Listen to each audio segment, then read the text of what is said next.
Sa ating headlines,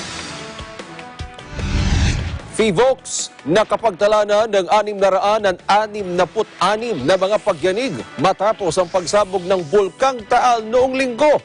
Philippine Navy at Air Force muling inikot ang mga islang malapit sa Taal Volcano. We've sent our DOH Rapid Health Assessment teams. We've sent our disease surveillance officers. We have been on the lookout by way of early detection of outbreaks. And then, of course, the daily reporting of disease surveillance. So, yung kanina, yung sinabi kong mga sakit na 5. So, araw-araw meron tayong talaan na yan. So, everything is being put in place. Mga evacuee sa Batangas nakararanas ng acute respiratory infection dahil sa ashfall ayon sa Department of Health.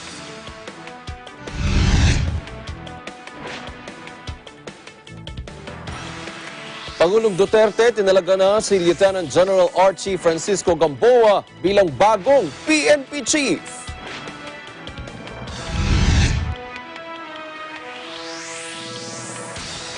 Mahigit 100,000 Pinoy sa Kuwait apektado ng total deployment ban. Sa police beat, dating child actor na si Jiro Manyo, arestado sa Marikina City matapos manaksak. At sa balitang abroad, 2 katao nawawala. 119 katao inilikas dahil sa pananalasa ng bagyong Tino sa Fiji.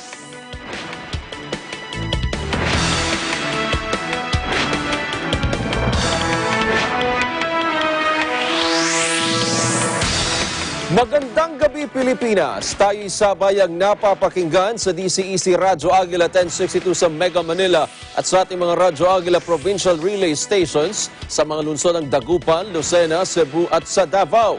Sa detalye ng mga balita.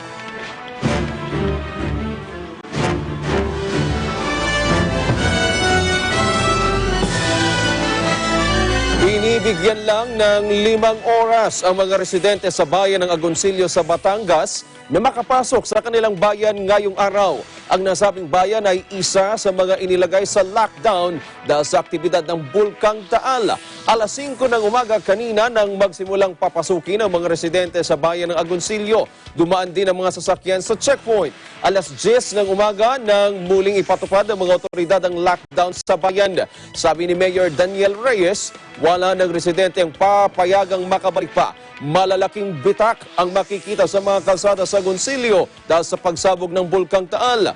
Magmula nang sumabog ang bulkan nitong linggo, nagmistulang ghost town ang bayan ng Agoncillo na nababalot sa makapal na abong mga bubong, mga kalsada, mga bahay at maging ang mga bundok. Samantala, ilan sa mga biktima ng pagsabog ng Bulkang Taal na nasa evacuation center ang nagkakasakit na. Karaniwang sakit ng mga bakwit ay acute respiratory infection na epekto ng ashfall. Si Madeline Villar Moratillo sa detalye. Maraming kababayan nating apektado ng pagputok ng Bulkang Taal at pansamantalang nananatili sa mga evacuation center ang nagkakasakit na. Ayon kay Health Secretary Francisco Duque III, karaniwang sakit ng mga bakwit ay acute respiratory infection dahil na rin sa epekto ng ashfall, hypertension dahil sa nararanasang stress sa kanilang sitwasyon ngayon, diarrhea, sakit sa balat at mga sakit na maihahalin tulad sa influenza. Kaya naman mahigpit ang paalala ni Duque sa mga nasa evacuation center sa kahalagahan ng sanitation. Pero aminadong kalihim na mahirap rin naman itong gawin dahil sa kasalukuyang sitwasyon na kulang sa malinis na palikuran at kahit pa mga portalet. Kaya naman umapila si Duque sa mga nasa pribadong sektor na tumulong para madagdagan ang mga portalet sa 271 evacuation center sa Calabarzon. Sanitation is what I keep hammering on, yung construction of latrines. Yung portalets kasi ang mahal eh. So medyo it's quite prohibitive, but we are appealing for even the private sector to also send portalets kasi ang portalets yata 2,500 per day. to about 3,000 per day. So imagine mo, ilang portalets yan. If 20 per portalet per day, and you're talking about 100,000 evacuees right now, divided by 20. So that's about 5,000 portalets. Sa datos ng DOH, aabot sa mahigit 87,000 ang mga kababayan natin na nananatili sa mga evacuation center. Tiniyak rin ni Duque na may mga team na silang nagkakalat para matiyak na hindi magkakaroon ng outbreak ng sakit sa mga evacuation center. We've sent our DOH rapid health assessment teams. We've sent our disease surveillance officers. We have been on the lookout by way of early detection of outbreaks. And then, of course, the daily reporting of disease surveillance. So yung kanina, yung sinabi kong mga sakit na 5. So araw-araw meron tayong talaan na yan. So everything is being put in place. Samantala, nagbabala naman si Duque sa pagkain ng mga isda na galing sa fish kill. Fish kills, if that is sold to the market, that's going to pose a health hazard to the consumers. So hindi pwede yan. Para sa Eagle News, Madeline Villar Moratillo, I'm 1 with 25. Sa kaugnay na balita, mahigit 70,000 katao na sa Calabarzon Region ang apektado ng pagsabog ng Bulkang Taal at sa patuloy nitong aktibidad.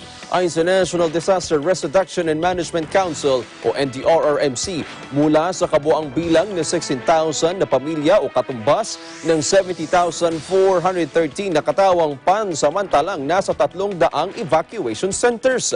Una nang idineklara ang state of calamity sa Batangas at Cavite. Samantala, nag-deploy ang Law and Order ng Philippine National Police ng nasa 12,267 na tauhan ito sa mga evacuation areas at maging sa iba pang disaster management roles. Mahigit 16.5 milyong pisong halaga ng ayuda ang naipadadala sa mga pamilyang nanunuluyan sa iba't ibang evacuation centers kasunod ng pagsabog ng Bulkang Taal. Ayon ito sa National Disaster Risk Reduction and Management Council o NDRRMC. Sabi ng NDRRMC sa 6 a.m. situational report nito, kabuuang 16,585,936 pesos na halaga ng ayuda ang naipagkaloob ng mga lokal na pamahalaan, Department of Social Welfare and Development at Department of Health. Abangan, Department of Labor and Employment o DOLE may alok na volunteer jobs para sa mga apektado ng Taal eruption. Mahigit 100,000 na mga Pinoy sa Kuwait apektado ng total deployment ban. Lieutenant General Archie Francisco Gamboa itinalaga bilang bagong PNP chief. Ang mga balitang yan sa pagbabalik ng Mata ng Agila Weekend.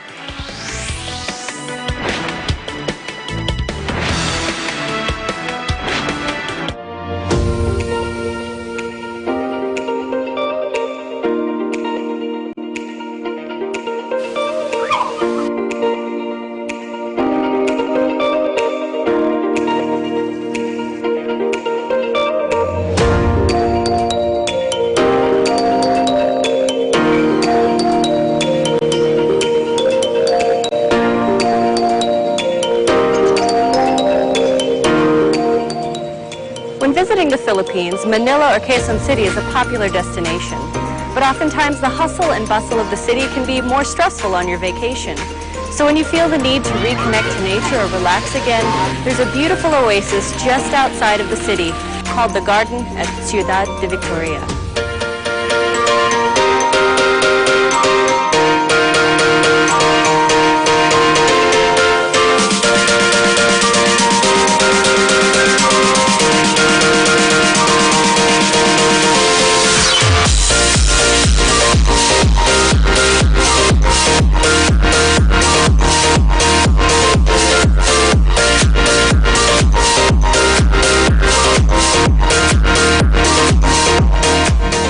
Species that you can see here include hydrangea, snapdragon, and stargazers. They're truly beautiful.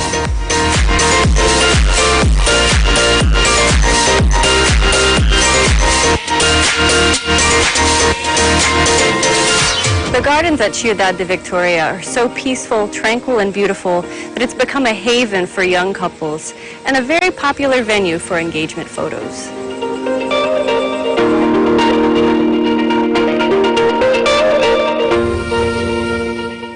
The next time you want an escape from the big city, the garden at Ciudad de Victoria is a wonderful place to visit.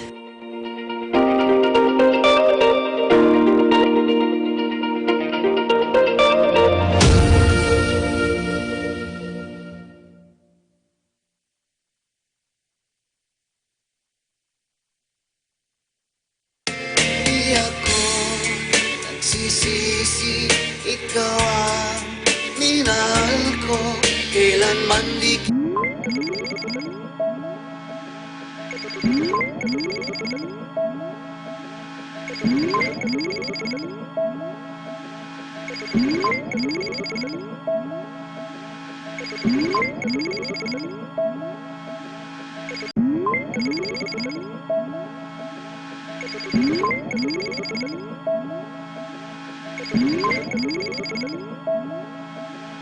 Abangan nyo ko ngayong linggo po, alas 8 ng gabi. Saan pa? Dito lang sa Net 25. para sa'yo. Landmarks, Linggo, alas 6 hanggang alas 7 ng gabi.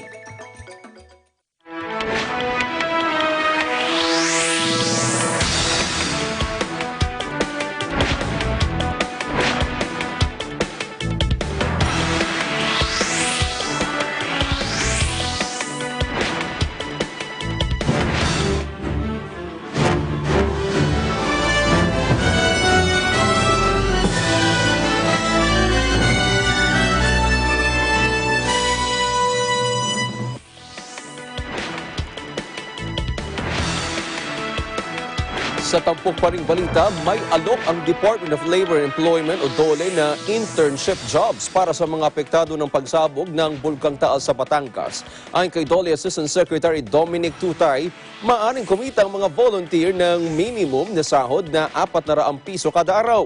Nakipagpulong na ani ang ahensya sa mga mayor ng 10 pinaka-apektadong bayan sa Batangas para ipabatid ang alok na internship jobs. Paliwanag ni Tutay, maaaring kunin ng mga lokal na pamahalaan ang mga apektadong residente bilang interns para makatulong sa pagre-rehabilitate at pagko-coordinate. Ang internship program ay tatakbo sa loob ng 30 araw.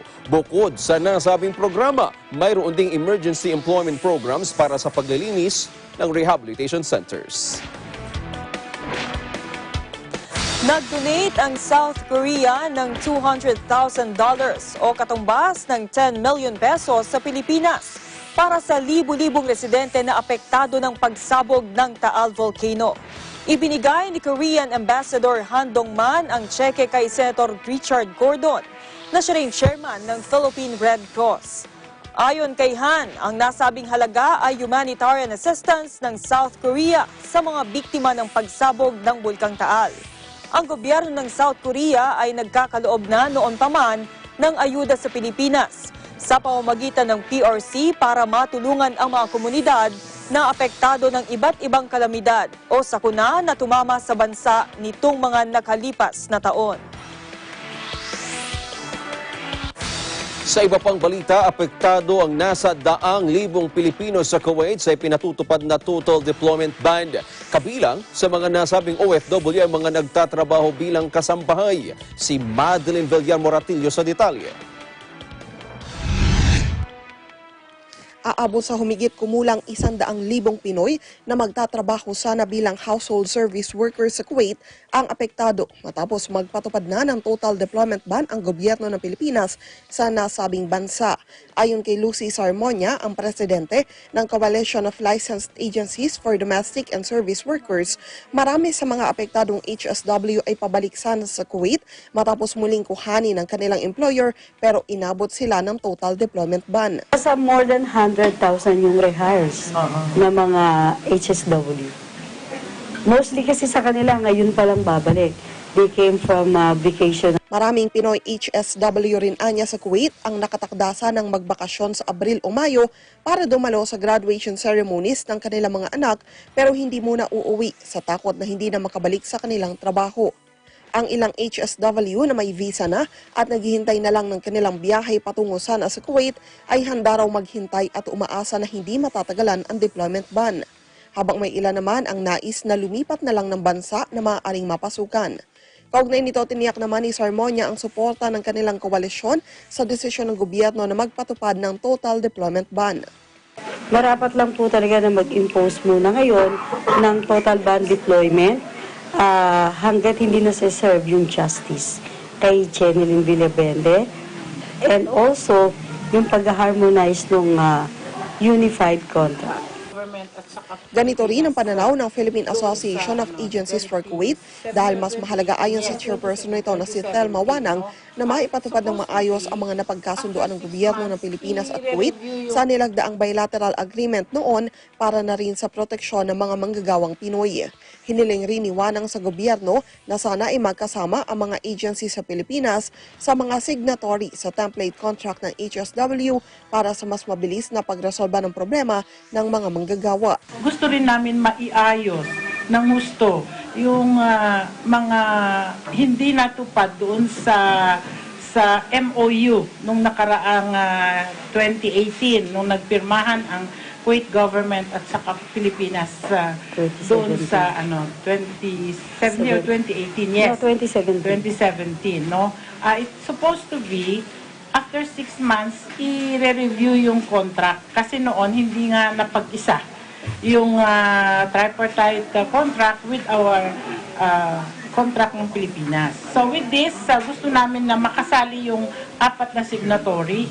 Oo. Dahil dun sa tripartite, pinapaliwanag ng DOLE yon na 3 lang yung signatory, which is the agency in Kuwait, the employer in Kuwait, and the Filipino domestic worker. Gusto namin maisali yung agency ng Pilipinas so that we can all work together when the worker has problems. And with this, yun ang gusto namin. Aside also from the other violations that Kuwait is not following, gusto namin din na lahat yun ma-address before na i-resume uli ang deployment. Sakaling matagalan naman ang pagpapairal ng deployment ban sa Kuwait, maraming bansa pa naman umanong maaaring mapuntahan ang mga kababayan natin kagaya na lang sa Saudi Arabia, Qatar, Bahrain, Oman o sa Asia kagaya ng Singapore, Malaysia at Hong Kong. Tiniyak naman ng PhilAC na patuloy ang kanilang pakikipagkomunikasyon sa mga HSW sa Kuwait para matiyak na nasa maayos silang kalagayan. Una nang nagpatupad ng total deployment ban ang Department of Labor and Employment sa Kuwait matapos lumitaw sa autopsy report ng National Bureau of Investigation na may indikasyon ng pang-abusong sexual kay Jeneline Villavende, bukod pa sa mga tinamo nitong bugbog na naging dahilan ng kanyang kamatayan. Talabas ito sa report na ibinigay ng Kuwait kung saan nakasaad na physical abuse ang ikinamatay ni Villavende. Sakop ng total deployment ban ang mga domestic workers o household service workers, semi-skilled workers, skilled workers at professionals kasama na ang pagpapalit ng mga Pinoy seafarers sa Kuwait.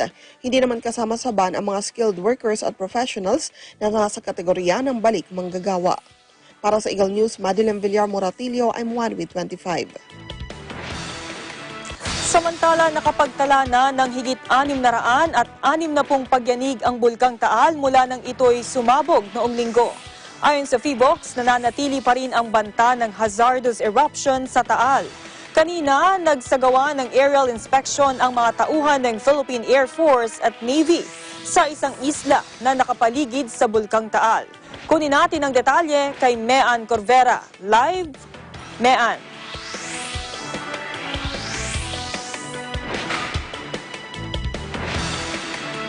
Yes, Judith, kanina muling inikot ng mga tauhan ng Philippine Air Force at ng Philippine Navy ang Calawit Island o ito yung sa Balete, Batangas, yung isla na nakapaligid sa Bulkang Taal.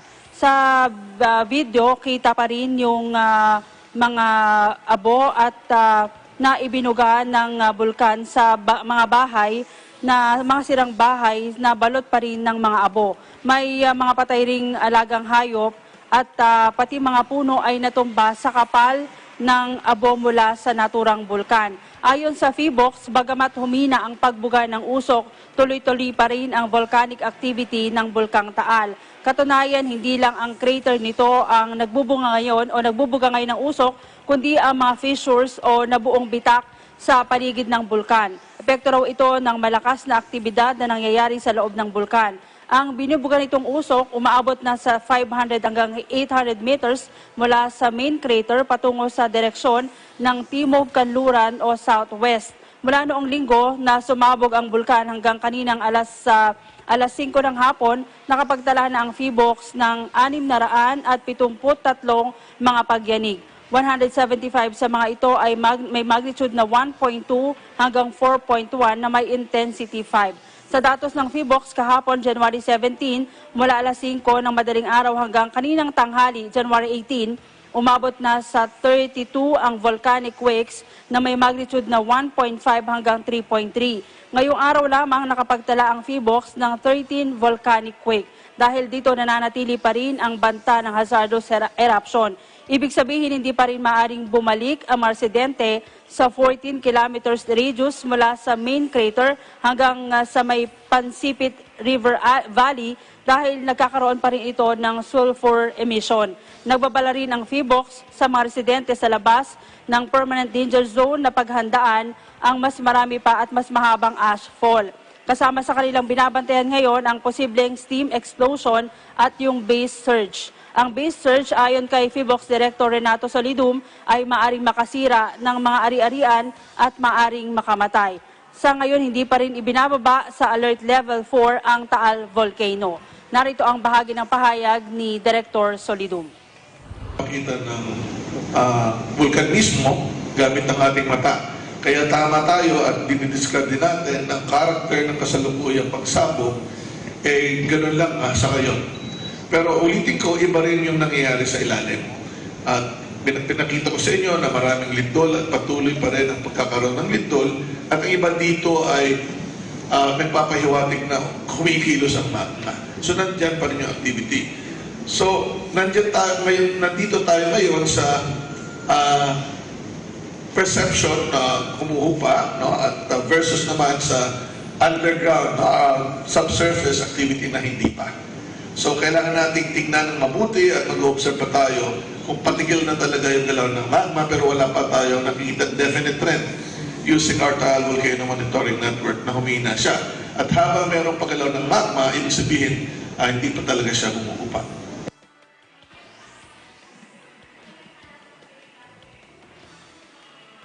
Judith, sa mga oras na ito ay binabalaan din ng PHIVOLCS ang mga opisyal ng CAAP na huwag payagang dumaan sa bahagi ng Batangas na sa Taal Lake yung mga eroplano dahil maaari pa rin makaapekto sa mga makina nito yung mga ibinubugang usok at abo ng bulkan. Mula dito sa tanggapan ng PHIVOLCS, para sa Eagle News, Mean Corvera, AM1 with 25. Maraming salamat, Mean Corvera. Nag-uulat ng live mula dyan sa PHIVOLCS sa Quezon City. Sa iba pang top story, tinalaga na ni Pangulong Rodrigo Duterte bilang bago na hepe ng Philippine National Police o PNP, si Lieutenant General Archie Francisco Gamboa. Inanunsyo ito ng Pangulo sa kanyang talumpati sa Davao City. Ang mga pinakita mo sa akin yung sincerity mo, and I'd like you to leave something that you will be remembered by the country.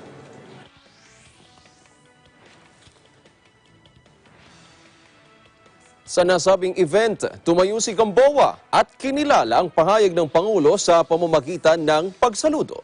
Ikinasaya naman ng PNP ang pagkakatalaga ng Pangulo kay Gamboa bilang bagong hepe nito. Si Gamboa ay una ng itinalagang officer in charge ng PNP matapos ang pagbibitiw sa pwesto ni dating Police General Oscar Albayalte. Sa kaugnay na balita, suportado ng Department of Interior and Local Government o DILG ang bagong talaga na si Philippine National Police o PNP Chief Lieutenant General Archie Gamboa. Sabi ni Interior Secretary Eduardo Año, kwalipikado si Gamboa bilang bagong PNP chief. Umaasaan niya siya na magsusumikap pa ng gusto si Gamboa para pangunahan ng PNP sa maigting na paglaban sa iligal na droga, kriminalidad, karahasan at sa communist terrorist groups. Dagdag pa ng kalihim, umaasa rin siya na ipagpapatuloy ni Gamboa ang paglilinis sa hanay ng PNP. Inilahad sa Duterte Legacy Campaign ang mga maituturing na pamana ng kasalukuyang administrasyon. Ayon kay Presidential Communications and Operations Secretary Martin Andanar, ang Duterte Legacy ay isang communications campaign na nagpapakita kung paanong nakaapekto ang mga programa ng Duterte administration sa buhay ng maraming Pinoy. Sa ilalim ng Duterte Legacy Campaign, maglalabas rin ang PCOO ng mga magazine, podcast at documentary. Ipi-feature din ang mga benepisyaryo ng iba't ibang programa ng gobyerno. Sa nasabing event, isa-isa ring nagsalita ang mga miyembro ng gabinete ng administrasyon para ilatag naman ang mga maituturing na legasiya ng kasalukuyang gobyerno gaya ng libreng pag-aaral sa kolehiyo, pagpapalakas ng Alternative Learning System o ALS, Universal Healthcare Law, ang Build Program, pagkakatatag ng Bangsamoro Autonomous Region at iba pa. Nagsalita rin maging ang ilang mga benepisyaryo na nakinabang sa mga programa ng Duterte administration. Abangan na ilang negosyo sa Tagaytay na sinalanta ng pagsabog ng Taal Volcano balik operasyon na. Department of Education naghahanda sa posibleng pagdagsa ng mga estudyanteng bakwit mula sa Batangas at Caviting na apektuhan ng pagsabog ng Bulkang Taal. Ang iba pang pumapagaspas na balita sa pagbabalik ng Mata ng Agila Weekend.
Mga kababayan, lalo na sa mga OFWs sa Middle East at North Africa, may good news kami para sa inyo. Mapapanood na ninyo ang Net25 at iba pang Filipino channels na hatid ng OSN sa presyong abot kaya. Libre ng box at installation, walang admin fees at no extra charges. Saktong entertainment na sakto lang sa budget mo. Bumisita na sa pinakamalapit na OSN store o dealer and subscribe now!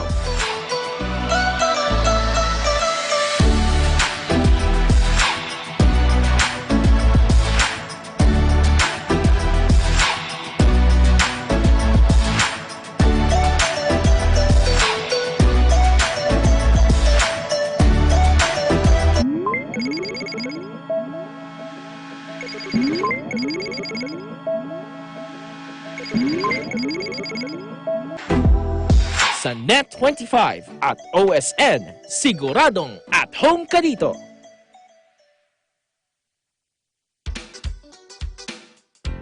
Narito po ang mga dapat ninyong abangan. Ang Mia, it's a story about hope. So, talagang kwento siya ng pag-asa. Showtime parang nagka-crush ka na ba sa kanya o siya sa'yo? Ay, hindi. Natatawa na kagad si Colleen kasi hindi nga daw. Bakit? Hindi, Kuya Billy siya eh. So, medyo nailabas mo yung somehow yung pagiging ikaw. Kasi favorite ko talaga naman comedy. Lahat ng yan dito sa programang punong-puno ng pagmamahal. Moments.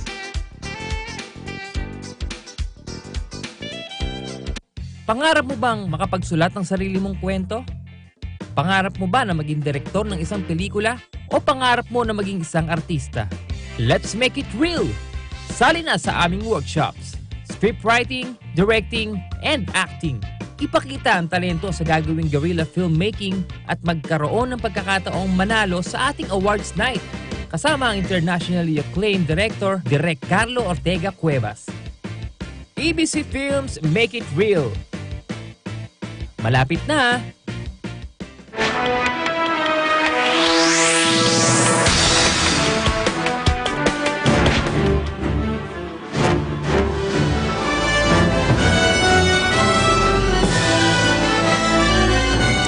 I-accommodate umano sa kalapit na mga paaralan ang mga school personnel na nasa 14-kilometer danger zone na apektado ng pagsabog ng Bulkang Taal.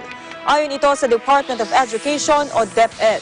Sabi ni Education Undersecretary Alain Pascua, ang mga apektadong school personnel ay kinakailangang mag-report sa kanilang kaukulang division offices para sa deployment.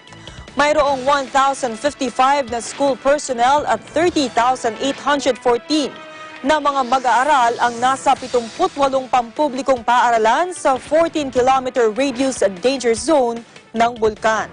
Sa ilalim ng Memorandum Order No. 3, Series of 2020 na nilagdaan ni Secretary Leonor Briones, lahat ng kalapit na pampublikong paaralan sa Calabarzon ay inatasan ng i-accommodate ang mga mag-aaral na apektado ng pagsabog ng Bulkang Taal, kahit wala o kulang ang kinakailangang transfer credentials. Aplikable rin ang polisiya sa mga mag-aaral mula sa 13 apektadong pribadong paaralan. Dagdag pa ng DepEd, inihahanda na ang rehabilitasyon sa mga abandonadong lugar. Balik operasyon ng ilang negosyo sa Tagaytay na sinalanta ng pagsabog ng Taal Volcano. Ilan sa mga hotel, gasolinahan at iba pang establishmento ay nagbukas na habang ilan namay ginamitan na ng kanilang mga generator para magtuloy-tuloy ang kanilang operasyon. Pinag-iingat pa rin ng Department of Health o DOH ang publiko sa kabila ng pahayag ni FIVOX Director Renato Solidum na maaari nang magbukas ng kanilang mga negosyo at pumunta ang tao sa Tagaytay. Sinabi ni Health Spokesman at Undersecretary Eric Domingo, dapat pa rin mag-ingat ang mga tao sa alikabok o abo na maaari nilang masagap at ugaliin pa rin ang pagsusuot ng face mask. Ayon naman sa Tagaytay Government, ang hakbang na ito ay upang tulungan ang mga empleyado ng lungsod, lalo ng mga nasa tourism sector na labis na naapektuhan ng pagsabog ng Bulkang Taal. Gayunman, pinapayuhan pa rin ang mga bisita na limitahan ang kanilang biyahe sa harap ng patuloy na pag-aalboruto ng Taal Volcano. Maghahain si Senator Ralph Recto ng panukalang batas na naglalayong lumikha ng komisyon na titiyak sa rehabilitasyon at recovery ng mga biktima ng pagsabog ng Taal Volcano. Ayon kay Recto, ang panukalang batas ay ibabatay sa Mount Pinatubo Commission at tatawagin naman itong Taal Commission. Sa pamamagitan anya ng ihahain niyang panukala ay matutulungan ng ating mga kababayan sa Batangas maging ang mga taga Cavite at magkaroon ng rehab at recovery fund sa mga darating na taon. Abangan, detained Senator Leila de Lima. Pinabulaanan ang mga alegasyon ni Attorneys Jude Sabio na mayroon siyang kinalaman sa kasong isinampa ni self-confessed Hitman Edgar Matobato laban kay Pangulong Duterte. Dating child actor na si Jiro Manyo, arestado sa Marikina City matapos umanong malaksak. Ang mga balitang yan sa pagbabalik ng mata ng Agila Weekend.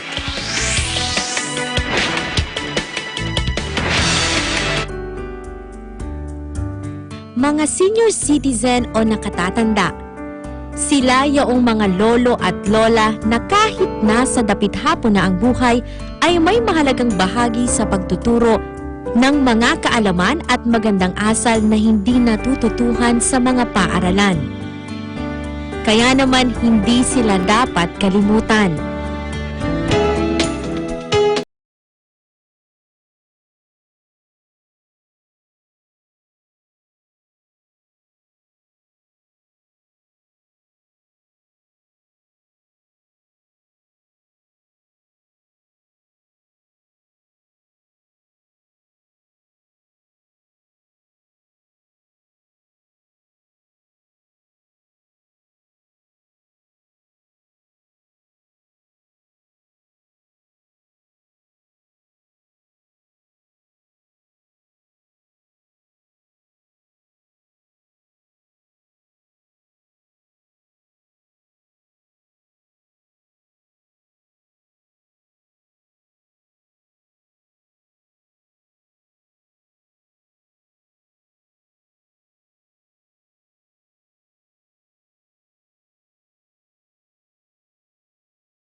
community.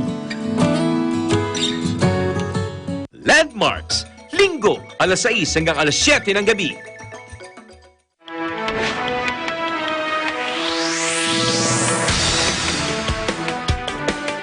Update muna tayo sa FIVOX. Tunghayan natin ito. Ay dulot ng patuloy na pagbuga ng steel sa mga vents po o yung mga bagong pinaglalabasan na bunganga sa loob ng main crater. Nakataas pa rin po ang alert level 4, meaning na status ko po tayo, hazardous explosive eruption is possible within hours to 2 days. Ini-evaluate pa po natin kung ano po ang kalagayan po ng bulkan ngayon kung bahagyang humina na po ang kanyang activity.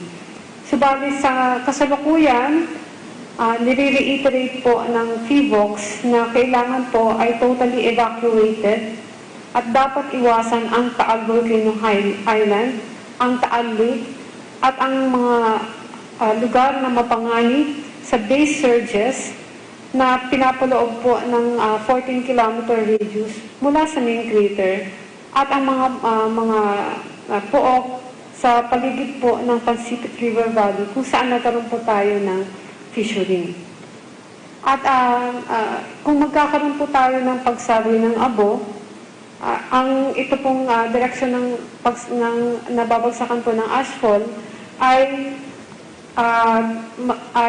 ito pong direksyon ay sasang-ayon doon po sa prevailing wind pattern. Kaya po, titignan po natin, sisikapin po natin bukas na ma-incorporate po sa ating bulletin yung prevailing wind pattern na itipidik po ng Pag-asa.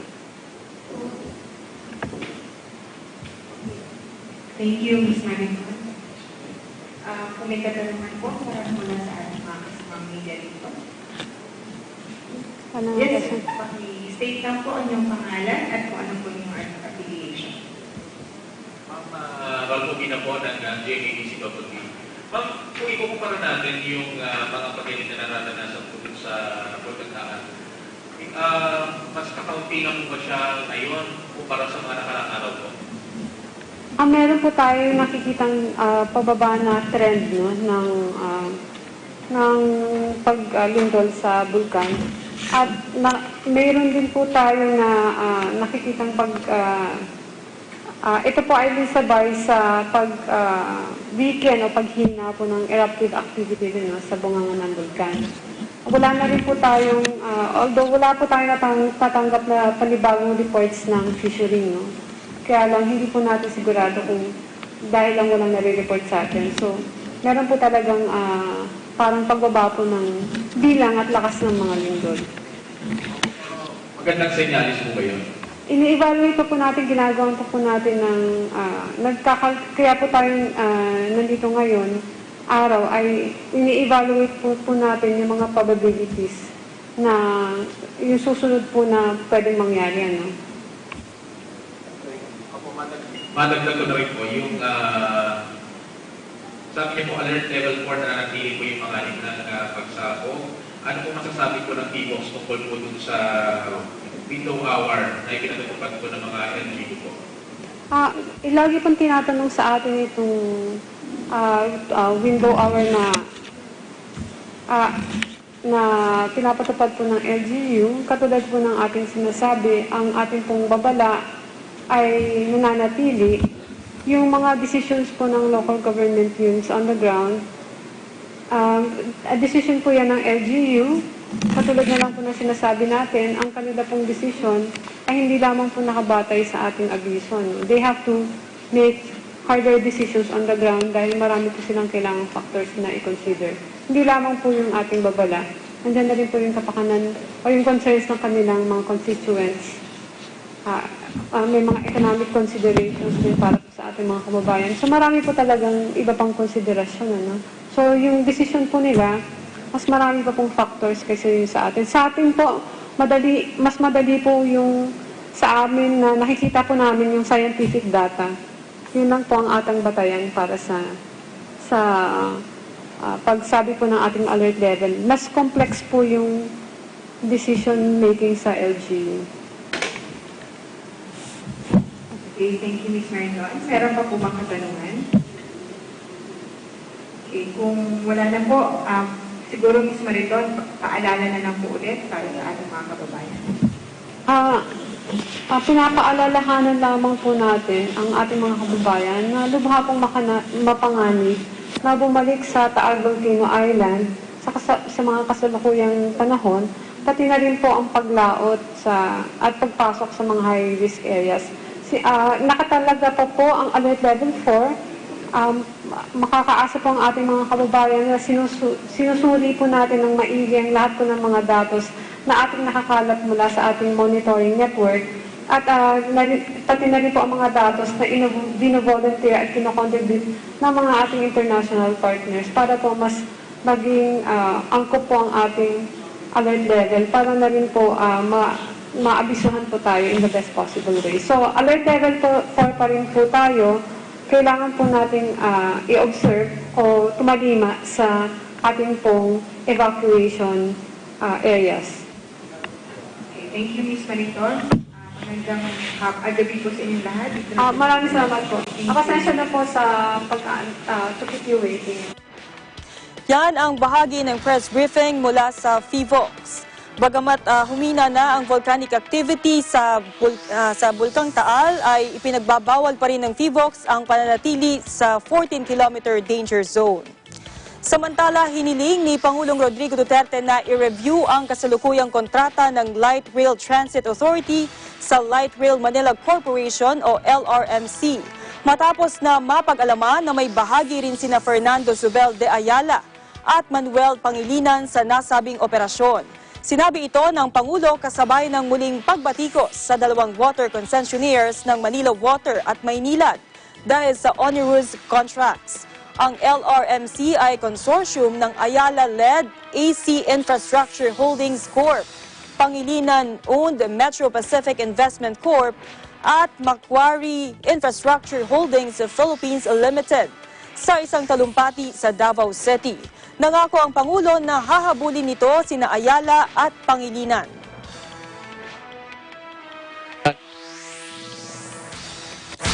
Tiniyak ng Department of Public Works and Highways na mas maraming kalsada ang itatayo sa mga darating na taon para lumuwag ang daloy ng trapiko sa EDSA. Sinabi ni DPWH Secretary Mark Villar na sa 384 billion pesos ang mga itatayong infrastructure projects para makahanap ng alternatibong ruta ang mga motorista at maibalik ang normal na daloy ng trapiko sa EDSA. Sa ngayon, pinalalakas na ang raw acquisition efforts para matiyak na matatapos na sa tamang panahon ang mga proyekto sa Mega Manila. Ayon kay Villar, ang DPWH Right-of-Way Task Forces for Flagship Projects ay inatasan ng paigtingin ang raw acquisition efforts upang matiyak na matatapos sa tamang panahon ang mga proyekto sa Mega Manila. Ilan sa tinatapos na proyekto ang NLEX Harbor Link, Mindanao Avenue Extension Segment, Manila Skyway at iba pa. Sa iba pa ring balita, pinabulaanan ni detained Senator Laila de Lima ang mga alegasyon ng abogadong si Jude Sabio na mayroon siyang kinalaman sa kasong isinampa ni self-confessed Hetman Edgard Matobato laban kay Pangulong Rodrigo Duterte. Ayon kay de Lima, hindi siya ang nasa likod ng pagsasampa ng nasabing kaso sa ombudsman.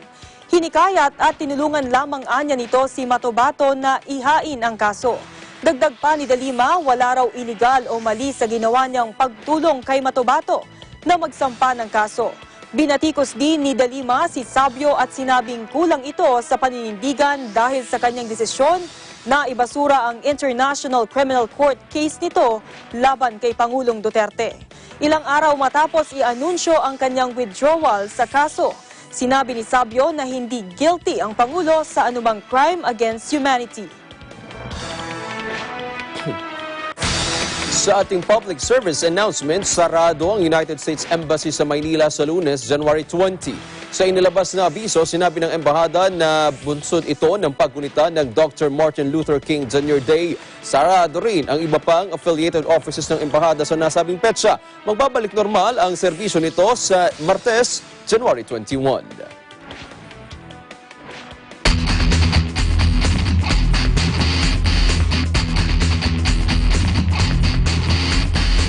Inaresto ng mga otoridad ang dating child actor na si Jiro Manyo sa Marikina City nitong Biyernes ng gabi matapos umanong manaksak.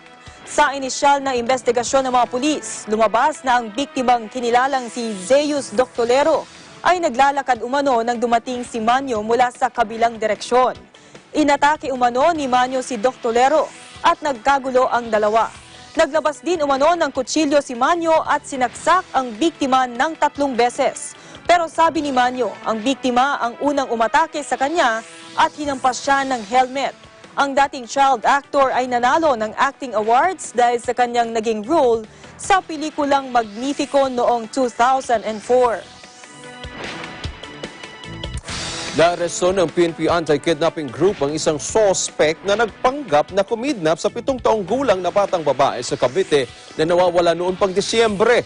Humingi pa ng ransom ang suspect sa mga magulang ng bata at tinatakot ang mga itong mapapahamak ang bata kung hindi magbibigay ng pera. Ang suspect naharap din pala sa kasong rape sa Pakil, Laguna. Detalye sa ulat ni Vin Pascua.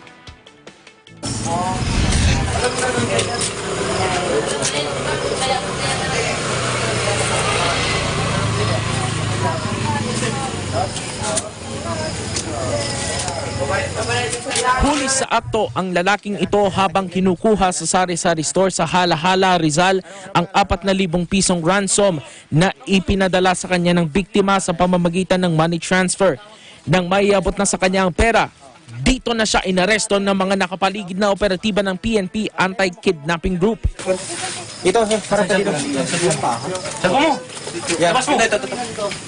Nakilalang minor de edad na suspect na si alias na Ruel na nagpanggap na kumidnap sa 7 taong gulang na batang babae na nawawala sa Cavite noong pang Disyembre 26. Nag-post po kami noong December 27, 1:30 ng umaga po. Tapos po, siya po yung nag-message sa akin, sabi niya, ikaw ba yung nanay nung batang nawawala? Yun po, sabi ko, oo. Nasa kanya nga daw po. Noong una ay hindi raw pinansin ni Ivy ang suspect. Pero dahil hindi pa rin daw nila mahanap ang kanilang anak, nagbaka sakali raw siya. Kaya siya na mismo ang kumontak sa suspect. Mula sa 30,000 piso bumaba sa 4,000 piso ang demand ng suspect. Pero bago magpadala ng pera, dumulog na siya sa AKG at agad ikinasa ang operasyon. Nung pong una, nung sabi meron nga daw pong bata doon, parang yung dibdib ko parang kumabog. Masaya, pero parang nalungkot kasi hindi naman po pala totoo. Sana po tulungan niyo po kami na makita at makakasama namin yung anak namin. Ito po yung picture niya. Ito po. This will serve as a warning kasi kakasuhan din natin ito eh. Although sinasabi niya na nag-take advantage lang siya, na siya ay hindi naman siya talaga ang kumuha ng bata. And then nung nakita niya yung post na yon sa social media, sa Facebook, na namantala lang siya, na nag-demand ng pera. Base sa background investigation ng AKG, natuklasan nila na may kinakaharap na kasong rape ang suspect sa Pakil, Laguna na nangyari noong pang Nobyembre 2018. Ito nga, nagkakaroon na ng court hearing. Siguro, titingnan natin bakit hindi siya nakakulong. Siguro, yun nga, yung consideration na baka minor talaga. Inihahanda na ng AKG ang kasong extortion laban sa suspect habang pinag-aaralan din kung maaari siyang masampahan ng kasong illegal possession of firearms at deadly weapon dahil nakuha sa kanya ang patalim at gun replica na posible raw na ginagamit niya sa iba pang krimen. Para sa Eagle News, Vin Pascua, I am 1 with 25.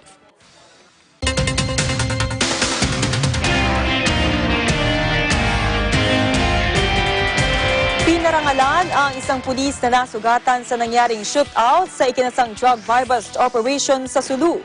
Binigyan din ang nasabing pulis ng medalya at financial assistance. May detalye si Eagle News correspondent Ellie Dumabok.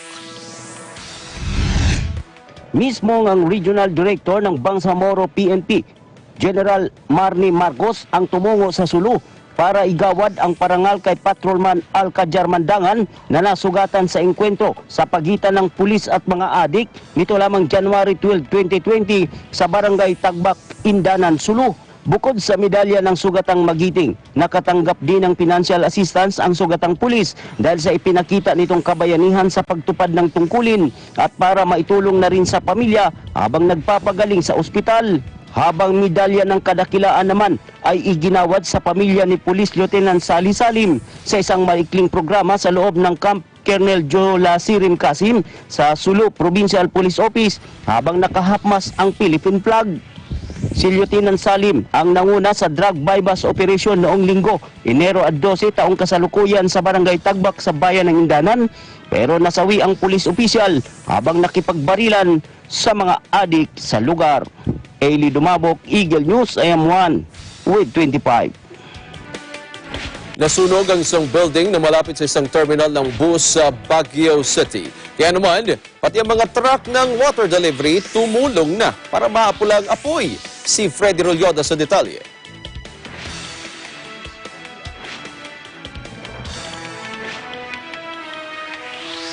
Isang gusali na matatagpuan sa Kalanchaw Street, Dangwa Trans Terminal, Baguio City ang nasunog kaninang 1:30 ng hapon na kung saan ay halos 2 oras bago tuluyang napulang apoy ng mga miyembro ng Bureau of Fire Brigades. Tumulong naman sa pag-apula ng apoy ang mga ilang truck ng water delivery habang tulong-tulong sila na bugahan ng tubig ang naturang apoy. Ayon kay Ginong Alex Yan, may-ari ng naturang gusali, nagsimula ang apoy sa may Katipunan Inn na matatagpuan sa unang palapag na kung saan ayon sa kanya ay maaring mula sa napabayang kalan ang naging sanhi ng sunog. Ayon pa kay Yan na agad na sinabihan niyang mga residente sa ikalawa at ikatlong palapag matapos lumaki ang apoy sa ibabang bahagi ng gusali. Ayon naman sa nakausap natin na fire investigator ng VFP Baguio na nakilala lamang natin sa pangalang PFO2 Arthur, isa sa kanilang kasamahang bumbero, ang nasugatan sa kamay at nilapatan ng first aid matapos na mabagsakan ng mga natutupok at maliliit na mga baga habang tumutulong sa pag-apula sa naturang apoy. Bagya namang natigil ang operasyon na nasabing terminal matapos na sumiklab ang sunog habang ang mga pasahero ay pinalayo sa lugar at kinordona ng mga pulis ang paligid ng nasusunog na gusali. Patuloy pa rin ang sinasagawang investigasyon ang mga otoridad kung ano talagang sanhi ng sunog at kabuong halaga ng yung ari-ariang nasunog sa naturang gusali. Nagpasalamat naman ang mga may-ari at mga residente ng mga katabing mga pwesto matapos hindi sila madamay dahil may mga firewall ang establishmento na nakatulong para hindi na kumanata ang sunog. Bandang alas 2:45 ng hapon ay kontrolado na ng mga kagawad ng VFP Baguio ang naturang sunog. Mula sa Baguio City, kasama si Joselito Tumita, Fred Rolyoda, Eagle News, Ayabuana, with 25. Samantala, higit 600 pulis sa Regional Office of Pro 9 ang posibleng masibak kung hindi papasa sa Body Mass Index o BMI evaluation. Nagbabalik si Eagle News correspondent Ellie Dumabok. Nanganganib na masibak sa serbisyo bilang isang pulis ang nasa 699 na sakop ng Police Regional Office o PRO9 sa Zamboanga Peninsula kung babagsak ito sa Body Mass Index o BMI ng PNP. Ang mga kulang sa timbang kailangang madagdagan ng 1 hanggang 3 kilo kada buwan, habang ang mga matataba ay magbabawas naman ng 2 kilong timbang hanggang manormalize ang tamang timbang base sa laki ng katawan. Ayon kay Police Brigadier General Froilan Quidilla, Regional Director ng PRO9, 42 policemen mula sa Regional Headquarters, 5 mula sa Isabela City Police Station sa Basilan, 179 mula sa Zamboanga del Norte PNP, 182 mula sa Zamboanga City Police Office, 86 mula naman sa Zamboanga Sibugay Police Provincial Office at 25 ay mula naman sa Regional Mobile Battalion. Ang PRO9 ay may 7,574 policemen kung saan 9.23% dito ay matataba o sobra ang timbang. Ani Quidilla, kailangan na maging physically fit ang isang pulis habang ginagawa nito ang law enforcement job para lalong kapakipakinabang ito sa komunidad kung saan sila nakadistino. Ailey Dumabok, Eagle News sa M1 with 25.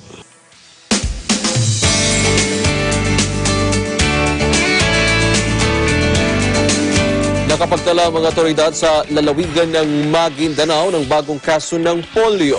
Sabi ni Health Chief Dr. Elizabeth Samama, 7 bagong kaso ang nakumpirma. Tig-isang kaso ng polio ang naitala sa mga bayan ng Sharif Saidona Mustafa, Raha Buwayan, Datu Piang, Datu Hofer, Datu Odin Sinsuat, Datu Abdullah Sangki at Datu Anggal Midtimbang. Ang edad aniya ng apektado mga bata nasa 8 buwan hanggang 4 taong gulang. Dagdag pa ni Samama na siya ring head ng Maguindanao Integrated Provincial Health Office. Ang 7 bagong kaso ng polio ay nadiskubre lamang nitong Enero. Una rito, 2 kumpirmadong kaso ng polio ang na-monitor sa Maguindanao.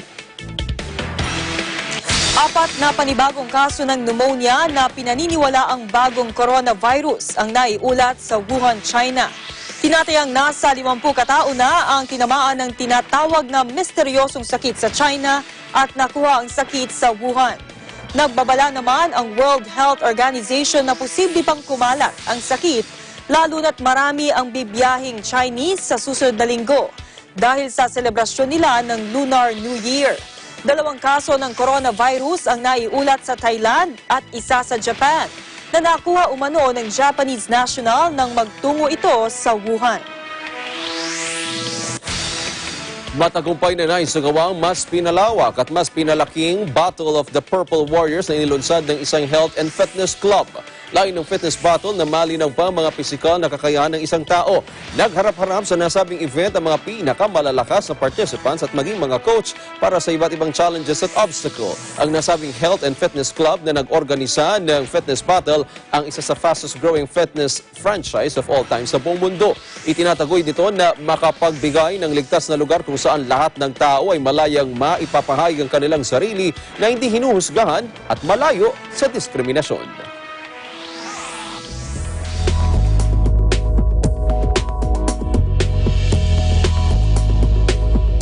Dalawang weather system ang nakaaapekto sa bansa. Northeast monsoon o amihan ang nakaaapekto sa northern at central Luzon. Habang tail end ng cold front naman ang nakaaapekto sa silangang bahagi ng southern Luzon. Bukas, makararanas ng maulap na papurin na may hinang pag-ulan sa Cagayan Valley, Cordillera Region at Aurora, habang maulap na papawirin na may pag-ulan at ilang thunderstorms sa Calabarzon, Bicol Region, Mindoro Provinces, Marinduque at Romblon. Samantala, ang Metro Manila at ang nalalabing bahagi ng bansa ay makararanas ng bahagyang maulap na papawirin na may ilang mga pag-ulan dahil sa localized thunderstorms.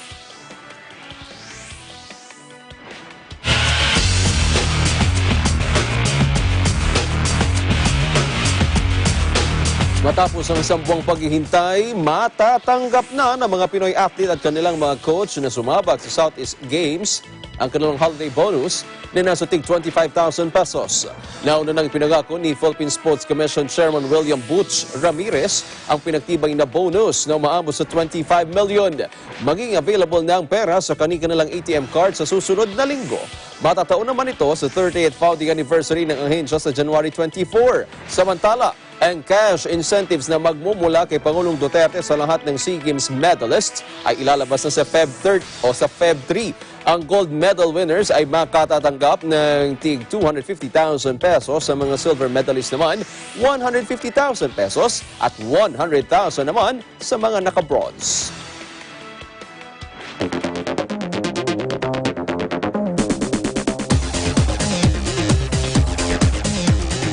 Dalawa ang napaulat na nawawala sa pananalasa ng Bagyong Tino sa Fiji na nagdulot ng malawakang pagbaha. Dahilan para mapilitang lumikas ang nasa 100 katao sa mga evacuation center.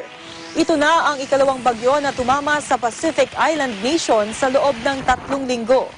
Nagbabala ang Meteorological Service sa mapinsalang hangin na dala ng bagyo na ang bugso ng hangin nito ay aabot sa 130 kilometers per hour. Nagpaalala naman si Prime Minister Frank Bainimarama sa mga residente sa lugar na manatiling ligtas at lumayo sa mga lugar na binahana. Kabilang sa napaulat na nawawala ay ang isang guro at anak nito. Nasa 119 na katao naman ang pansamantalang nasa mga temporary shelters.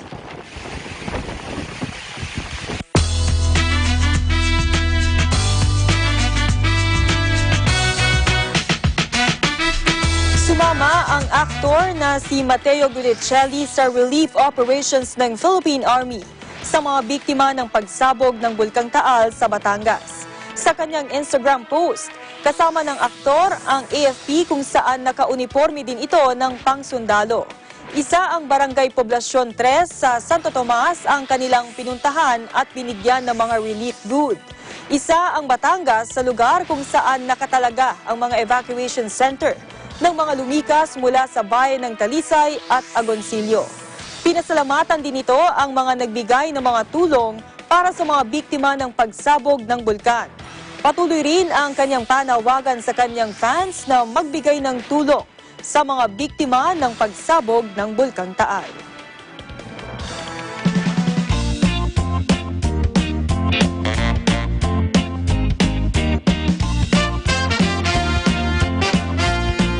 Kamakailan lang nagkalat sa social media ang larawan ng mga Taal victim kung saan ibinida at inirampan ng mga ito ang mga damit na natanggap mula sa donasyon. Napagkatuwaan nilang ibahagi ito na patok sa netizens. May ilan kasi nakatanggap ng uniforme sa eskwelahan, iba't ibang profesyon at kung ano-ano pa. Naritong ilan sa mga nakakaaliw na larawan ng mga Batanggenyo. Pinatunayan ng mga Batanggenyo na sa kabila ng kalamidad na kanilang nararanasan, nagagawa pa rin nilang humanap ng dahilan para maging masaya.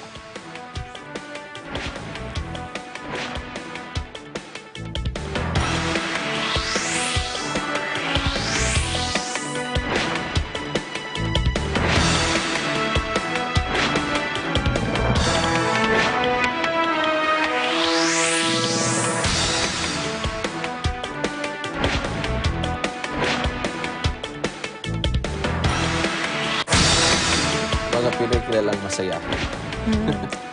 Yan ang kabuuan ng Mata ng Agila Weekend. Ang matala sa pagtingin ng Mata ng Agila sa mga balita. Ang mapagmatsyag at mapanuring mata ng Agila. Ako po si Wedge Gonzaga. At ako naman si Judith Yamera. Magandang gabi. And We are one with 25.